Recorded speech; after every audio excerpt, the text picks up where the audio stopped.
Raibag breaking doctor B R. Ambedkar ಭವ್ಯ ಪ್ರತಿಮೆ ಅನಾವರಣ. ಬೆಳಗಾವಿ ಜಿಲ್ಲೆ ರಾಯಬಾಗ್ ತಾಲೂಕಿನ ಮರಗ್ ಗ್ರಾಮದಲ್ಲಿ ಡಾಕ್ಟರ್ ಬಿ.ಆರ್. ಅಂಬೇಡ್ಕರ್ ಅವರು 134ನೇ ಭೀಮೋತ್ಸವ ಮತ್ತು ಗ್ರಾಮದ ಡಾಕ್ಟರ್ ಬಿ.ಆರ್. ಅಂಬೇಡ್ಕರ್ ಸರ್ಕಲ್ನಲ್ಲಿ ಡಾಕ್ಟರ್ ಬಿ.ಆರ್. ಅಂಬೇಡ್ಕರ್ ಪ್ರತಿಮೆ ಅನಾವರಣ ಕಾರ್ಯಕ್ರಮ ಜರುಗಿತು. ಕರ್ನಾಟಕ ಘನ ಸರ್ಕಾರ ಅಬಕಾರಿ ಇಲಾಖೆ ಸಚಿವ ಆರ್.ಬಿ. ತಿಮ್ಮಾಪುರ್ ಮತ್ತು ಉಸ್ತುವಾರಿ ಸಚಿವ ಸತೀಶ್ ಜಾರಕಿಹೊಳಿ ಹಾಗೂ ಮಾಜಿ ಶಾಸಕ ಭೂಷಣ ನಿಗಮ್, ಅಧ್ಯಕ್ಷರು ಎಸ್.ಬಿ. ಘಾಟಗೆ ಇವರಿಂದ ನೂತನ ಡಾಕ್ಟರ್ ಬಿ.ಆರ್. ಅಂಬೇಡ್ಕರ್ ಪ್ರತಿಮೆ ಅನಾವರಣ ಮಾಡಲಾಗಿದೆ. ವೇದಿಕೆ ಕಾರ್ಯಕ್ರಮದಲ್ಲಿ ಸಚಿವರಿಗೆ, ಗಣ್ಯಮಾನ್ಯರಿಗೆ ಕಾರ್ಯಕ್ರಮದಲ್ಲಿ ಆಯೋಜಕರಿಂದ ಸತ್ಕರಿಸಿ ಗೌರವಿಸಲಾಯಿತು. ಸತೀಶ್ ಜಾರಕಿಹೊಳಿ ಇವರಿಂದ ಕಾರ್ಯಕ್ರಮದಲ್ಲಿ ಆಯೋಜಕರಾದ ಖ್ಯಾತ ವಕೀಲರು ಮತ್ತು ಬೆಳಗಾವಿ ಬಿಮ್ಸ್ ಆಸ್ಪತ್ರೆ ನಿರ್ದೇಶಕರು ರಾಜು ಶಿರಗಾಮಿ ಇವರಿಂದ ಸತ್ಕರಿಸಿ ಗೌರವಿಸಲಾಯಿತು. ಕಾರ್ಯಕ್ರಮದ ಆಯೋಜಕರು ರಾಜು ಶಿರಗಾಮಿ, ಮಾಜಿ ಶಾಸಕ ಪಿ. ರಾಜು, ಡಿ.ಎಸ್. ನಾಯಕ್, ಅರ್ಜುನ್ ನಾಯಕ್ವಾಡಿ ಮತ್ತು ಮೋರ್ ಗ್ರಾಮ ಪಂಚಾಯತ್ ಅಧ್ಯಕ್ಷ ಮತ್ತು ಉಪಾಧ್ಯಕ್ಷರು, ಸ್ಥಳೀಯ ಸುತ್ತಮುತ್ತಲಿನ ಸಾವಿರಾರು ಡಾಕ್ಟರ್ ಬಿ.ಆರ್. ಅಂಬೇಡ್ಕರ್ ಅಭಿಮಾನಿಗಳು ಕಾರ್ಯಕ್ರಮದಲ್ಲಿ ಭಾಗಿಯಾಗಿದ್ದರು. ಕಾರ್ಯಕ್ರಮಕ್ಕೆ ರಾಯಬಾಗ್ ಮತ್ತು ಕುಡ್ಚಿ ಪೊಲೀಸ್ ಠಾಣೆ ಅಧಿಕಾರಿ ಹಾಗೂ ಸಿಬ್ಬಂದಿಗಳಿಂದ ಬಿಗಿ ಬಂದೋಬಸ್ತ್ ಹಮ್ಮಿಕೊಳ್ಳಲಾಗಿತ್ತು.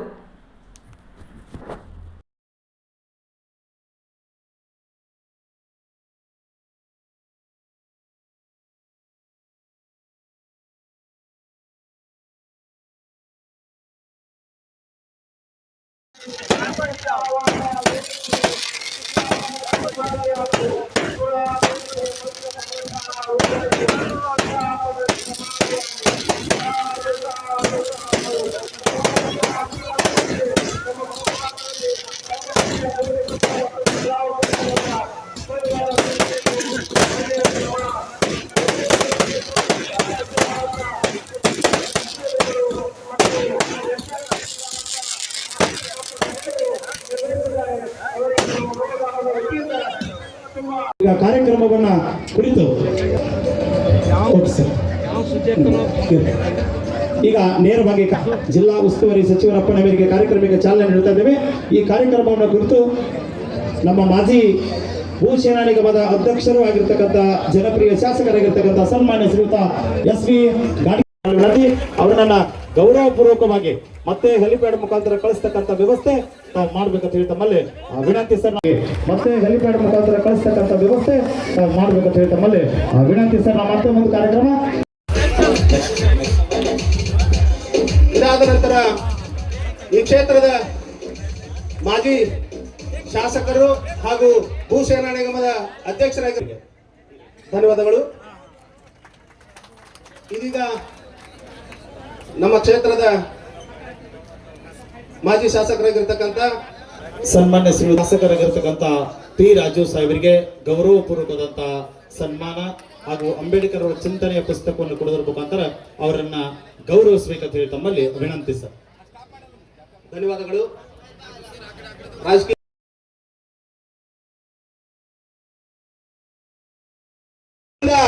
ಇಂತಹ ಒಂದು ಕಾರ್ಯಕ್ರಮ ನೆರವೇರಲು ಹಗಲು ರಾತ್ರಿ ದುಡಿದಿರ್ತಕ್ಕಂಥ ತಮ್ಮ ತಂಡವನ್ನ ಕಟ್ಟಿಕೊಂಡು ದುಡಿದಿರ್ತಕ್ಕಂಥ ರಾಜಣ್ಣ ಸಿರಗಾವಿ ಅವರು ಇವತ್ತು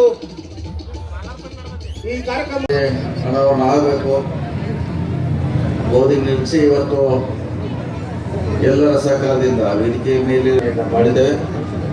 ಈ ಭಾಗದ ಮಾಜಿ ಶ್ಯಾಮ್ ಘಾಟಿಗೆ ಅವರೇ, ವಕೀಲರಾದ ಶ್ರೀರಾಮ ವಕೀಲರೇ, ನಾಯ್ಕ ಅವರೇ, ಅರ್ಜುನ್ ಮಕ್ಕಳಿಂದ ನಾವು ಪ್ರತಿ ದಿವಸ ನೋಡುವಂಥ ಒಂದು ಅವಕಾಶನ ಕಲ್ಪಿಸ್ತಾರೆ. ರಾಜು ಅವರು ಹೇಳ್ದಂಗೆ ಅದು ನಮಗೆ ಮೂರ್ತಿ ಪ್ರತಿ ದಿವಸ ಸಂದೇಶ ಸಾರುವಂಥದ್ದಿರಬೇಕು. ಮತ್ತು ನಾನು ಕೂಡ ಅಂಬೇಡ್ಕರ್ ಆಗಲಿಕ್ಕೆ ಆಗಲ್ಲ, ಅವರ ಜನಸೇವೆ ಮಾಡ್ತೇವೆ ಅನ್ನೋ ಭಾವನೆ ಬರಲಿಕ್ಕೆ ಇದೇನು ಕೇವಲ ಪೂಜೆಗೋಸ್ಕರ ಮೂರ್ತಿಯನ್ನು ಅನಾವರಣ ಮಾಡಿಲ್ಲ. ನೀವು ನೋಡಬೇಕು, ನೆನೆಬೇಕು ನೀವು ಒಂದ್ಸಾರಿ. ನಾವು ಇಲ್ಲಿ ಕೊಂಡೋದ ಮತ್ತು ಇಲ್ಲಿ ನಿಂದ್ರೋದ MLA ಆಗೋದ ಕಾರಣ ಬಾಬಾ ಸಾಹೇಬ್ ಅಂಬೇಡ್ಕರ್. ಇಲ್ಲಿಕಂದ್ರೆ ಅವ್ರು ಹೇಳಿಲ್ಲ ಸಾಹುಕಾರ ಆಗ್ಬೋದು ಅಥವಾ ನಮ್ಮ ಪಿ. ರಾಜು ಅವರ MLA ಆಗಿರೋ ಅವರು PSI ಇದ್ರು. ಮತ್ತು ನಮ್ಮಂಥ ಸಾದಾ ಮನುಷ್ಯ MLA ಆಗಕ್ಕೆ ಸಾಧ್ಯತೆ ಇಲ್ಲ. ಇವತ್ತು ಅದಕ್ಕೆ ಕಾರಣಗಳ ಶಂಕರಣ್ಣ ಸಾಹೇಬ್ ಇರ್ಬೋದು ಅಥವಾ ಬಾಣಿ ಸರ್ಕಾರ ಇರ್ಬೋದು, ನಮ್ಮ ನಾಯಕ ಸಾಹೇಬ್ ಇರ್ಬೋದು, ತಮ್ದೆಲ್ಲ ಆಶೀರ್ವಾದ ಇರ್ಬೋದು. ಅದಕ್ಕೆ ನಾನಂತ ಒಂದು ಸಾದಾ ಮನುಷ್ಯಾಗ MLA ಮಾಡ್ಕಿಸಿಂದ 4 ಟೈಮ್ ತಾವೆಲ್ಲ ಆರಿಸ್ಕೊಟ್ಟಿದ್ದೀರಿ. ಬಾಬಾ ಸಾಹೇಬ್ ಅಂಬೇಡ್ಕರ್ ಆಶೀರ್ವಾದ. ಮತ್ತೊಂದು ತಮ್ಮ ಒಂದು ಮಾತು ಹೇಳ್ತೇನೆ. ಒಂದು 10-15 ವರ್ಷದಿಂದ ಒಬ್ಬರು ನಿಪ್ಪಾಣಿ ಚಿಕ್ಕೋಡಿ ತಾಲೂಕದ ಭಾಷಣ ಮಾಡ್ತಾಯಿದ್ರು. ಏನು ಭಾಷಣ ಮಾಡ್ತಾಯಿದ್ರು? ನಮ್ಮ ಮ್ಯಾಗ ಅನ್ಯಾಯ ಆಗಿದೆ, ನಮಗೆ ಹಿಂಗೆ ಮಾಡ್ರು, ಹಂಗೆ ಮಾಡ್ರು, SC ಮಂದಿಗೆ ಈ ಟೈಪ್ ಮಾಡ್ರು, ಅದು ಮಾಡ್ರು ಅಂತ ಹೇಳ್ತಾಯಿದ್ರು. ನಾ ಹರಿಗೆರೆಯಾಗ ಒಂದ ಮಾತು ಏನು ಹೇಳಿ, ಅಂಬೇಡ್ಕರ್ ಇದ್ದವ್ರ ಇದ್ರ ಸಲುವಾಗಿ ಫೈಟ್ ಮಾಡಿದ್ರು. ನಮ್ಮ ಮ್ಯಾಗ ಅನ್ಯಾಯ ಇದು ಖರೆ ಇದೆ, ನಾವಿಲ್ಲ ಅನ್ನೋದಿಲ್ಲ. ಆದ್ರೆ ಆ ಅನ್ಯಾಯ ಮಾತ ಈಗಿನ ಹುಡುಗರ ಮುಂದೆ ನಾವು ಹೇಳ್ಕೊಂಡು ಕೂತೀವಿ ಅಂದ್ರೆ ಒಂದಕ್ಕೊಂದು ನಮ್ಮೊಳಗ ಮತ್ತು ಉತ್ತಮರೊಳಗ ಮತಭೇದ ಬರ್ತೈತಿ. ಯಾಕಂದ್ರೆ ಆಗಿದೆ. ಇವತ್ತು ನಾವೆಲ್ಲರೂ ಇದ್ದೀರಿ. ಯಾಕೆ ನಾವು ಅನಾವರಣವನ್ನ ಮಾಡ್ತೀವಿ? ನಮ್ಮ ಚಿಂತನೆಗೆ ಆಗಾಗ ತುಕ್ಕ ಹಿಡಿಯತ್ತಲ್ಲ, ಈ ಪ್ರತಿಮೆಯನ್ನ ನೋಡಿದಾಗ ಅದನ್ನ ಪಾಲಿಶ್ ಮಾಡದಂಗೆ ಆಗಬೇಕು. ಅಂಬೇಡ್ಕರ್ ಪುತ್ಥಳಿಯನ್ನ ನೋಡಿದಾಗ ನಮ್ಮೊಳಗೆ ಪ್ರೇರಣೆ ಬರಬೇಕು. ಈ ಮಹಾನುಭಾವ ಒಬ್ಬ ಹುಟ್ಟಲಿಲ್ಲ ಅಂತ ಹೇಳಿದ್ರೆ ಕೋಟ್ಯಾಂತರ ಜನ ಯಾವ ಸ್ಥಿತಿಯಲ್ಲಿ ಇರ್ತಿದ್ರು, ಈ ಒಬ್ಬ ಇದ್ದಾನೆ ಅನ್ನೋ ಪ್ರೇರಣೆ ಪ್ರತಿಯೊಬ್ಬರ ಮನಸ್ಸಿನಲ್ಲಿ ಬಂದಾಗ ಅವನಿಗೆ ಅಂಟಿದಂತಹ ಜಾಡ್ಯನ ಬಿಡ್ತಾನೆ, ಮತ್ತಷ್ಟು ಪ್ರಯತ್ನವನ್ನ ಮಾಡ್ತಾನೆ. ಈ ನಿಟ್ಟಿನಲ್ಲಿ ಇವತ್ತಿನ ಈ ಕಾರ್ಯಕ್ರಮ ಬಹಳಷ್ಟು ಅರ್ಥಪೂರ್ಣವಾದಂತಹ ಕಾರ್ಯಕ್ರಮ ಅಂತ ಹೇಳ್ತಾ ನಿಮ್ಮೆಲ್ಲರಿಗೂ ವಂದಿಸ್ತಾ ನನ್ನ ಮಾತನ್ನ ಮುಗಿಸ್ತಾನೆ. ನಮಸ್ಕಾರ. ರಾಜಕೀಯದಿಂದ ಬಹಳ ದೂರ ಇರ್ತಾ ಇದ್ವಿ. ಅವರು ಒಂದು ಸಂವಿಧಾನದಿಂದ ಇವತ್ತು ನಾವೆಲ್ಲ ಸಮಾನತೆಯಲ್ಲಿ ಇದ್ದೀವಿ. ಸಮಾನತೆ ಸರಿಯಿಂದ ಹೋರಾಟ ನಡೀತಾ ಇದೆ. ನಾವೆಲ್ಲ ರಂಗಗಳಲ್ಲಿ ಕೂಡ ಬಂದಿದ್ದೀವಿ. ಭಾಳ ದೂರ ಹೋಗ್ಲಿಕ್ಕಾಗಲ್ಲ. ಸ್ವಲ್ಪ ಆ ಸಂವಿಧಾನದಿಂದ ನಾವು ಲಾಭ ಪಡೆದು ನಾವು ಎಲ್ಲ ಸಮಾಜದ ಮುಖ್ಯವಾಗಿರ್ತದಕ್ಕೆಲ್ಲ ನಾವು ಪ್ರಯತ್ನವನ್ನು ಮಾಡ್ತಾ ಇದ್ದೀವಿ. ಈ ಕಾರ್ಯಕ್ರಮಕ್ಕೆ ನಮ್ಮ ಗೃಹ ಸಚಿವರು ಮುನಿಯಪ್ಪ ಅವರು, ಮಾದೇವಪ್ಪನವರು ಬರಬೇಕಾಗಿತ್ತು. ನಿನ್ನೆನೇ ಬರಬೇಕಾಗಿತ್ತು. ನಿನ್ನೆ ಕೂಡ ಅಧಿವೇಶನದಲ್ಲಿ ಅವ್ರ ಬಿಲ್ ಕೂಡ ಪಾಸ್ ಆಗದೆ ಹಂಗೆ ಉಳಿದಿತ್ತು.